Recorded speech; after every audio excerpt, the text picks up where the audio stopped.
Kashmir nationalist Peoples front کے بارامولہ سے امیدوار ہیں منیر احمد خان، اس وقت ہمارے ساتھ موجود ہیں، سیدھے ان سے بات کرتے ہیں۔ منیر صاحب، آج جو آپ نے پریس کانفرنس کی، اس کا نچوڑ کیا ہے؟ دیکھیے، اس کا نچوڑ تو یہی ہے کہ ایک تو میں آپ لوگوں تک اپنا مینیفیسٹو بتا رہے تھے بہت ٹائم سے آپ کا مینیفیسٹو کیا ہے۔ پہلے دن میں نے تھوڑی بہت وضاحت کی تھی کہ ٹرپل ای جو ہے، ٹرپل ای میرا مینیفیسٹو ہے، اور جس قوم میں یہ مینیفیسٹو شامل ہو جائے گا، ٹھیک ہے، تو اس قوم میں پھر باقی ساری پریشانیاں رہتی ہی نہیں ہے۔ سب چیزوں کا سولوشن اسی میں ہے جہاں میں بات کرتا ہوں۔ ایجوکیشن، اکنامی اور امپلائمنٹ کی بات کریں؟ بالکل۔ دیکھیں، جب ایک قوم میں بہتر ایجوکیشن سسٹم ہوگا، بہترین ایجوکیشن پالیسی ہوگی، جس میں ووکیشنل کورسز کی بات کرتا ہوں، تو اس کے بعد وہاں پہ جو بے روزگاری کا معاملہ ہے وہ تو پہلے ہی ختم ہو جاتا ہے۔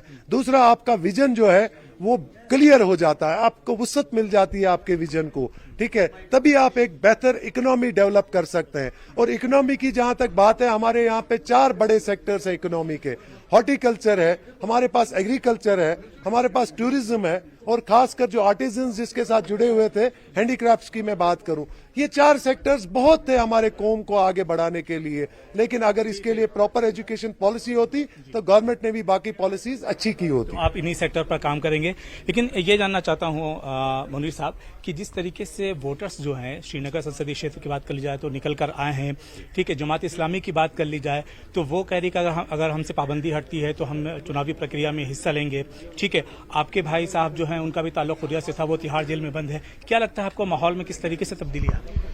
دیکھیے، ماحول میں جو تبدیلی 2019 کے بعد آئی ہے، تو میں یہ کہتا ہوں، میں نے کئی بار پچھلی بائٹس میں بھی یہی کہا کہ تبدیلی تو ہے، لیکن اس تبدیلی کو اب ہمیں اور زیادہ آگے بڑھانے کے لیے اس کو گراؤنڈ لیول پہ جو ہے، گراؤنڈ زیرو سے ہم نے شروع کرنا ہے، تاکہ یہ امپلیمنٹ جو ہو جائے گی اس کا فائدہ قوم کے ہر فرد کو ملے۔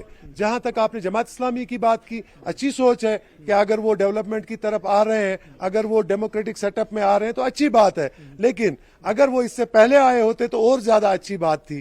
لیکن میں یہ کہہ رہا ہوں کہ اگر وہ آج بھی اس بات کو سمجھ رہے ہیں، وہی نہیں، اگر سب لوگ اس بات کو سمجھیں گے، لیکن اس کے ساتھ ساتھ گورنمنٹ آف انڈیا کو بھی وہ موقع، وہ کیا بولتے ہیں، روڈ بلاکس ختم کرنے ہوں گے، تاکہ آن گراؤنڈ ہم یہ سب کر سکیں۔ ہم نے دیکھا شری نگر سنسدی چھیتر میں جب چناؤ ہو رہا تھا تو اس وقت بھی کئی ایسے حریت تھے جو گھروں سے باہر آئے، انہوں نے ووٹ کیا۔ دیکھیے، کئی جگہ پہ تو ایسا ہوا، لیکن جن کی میں بات کر رہا ہوں، زیادہ تر یوتھ کی بات کرتا ہوں۔ یوتھ کو تو ہم اس ٹائم ایک رات کے لیے تو تھانوں میں ہر جگہ بند کرتے ہی ہے، ایٹ لیسٹ تھانوں میں حاضری کے لیے تو ان کو بلاتے ہی ہے۔ پھر ان کو یہ چیز اچھا لگتا ہی نہیں ہے کہ کہتے ہیں کہ آج بھی جب ہمیں یہی سب کرنا ہے تب ہم اعتماد کیسے کریں اس چیز پہ کہ ہمیں اپنے ڈیموکریٹک سیٹ اپ میں آنے کے لیے موقع دیا جا رہا ہے۔ اسی بات کی تو میں کوشش کر رہا ہوں کہ قوم تک یہ بات پہنچاؤں کہ نہیں، گورنمنٹ آف انڈیا سے بھی ہم یہ کر کے لیں گے، لیکن آپ بھی اپنا ساتھ اس میں دے دیں برابر سے۔ تو یہ منیر احمد خان تھے، کیمرہ مین آفاق کے ساتھ میں قاضی عرفان، نیوز 18 کے لیے۔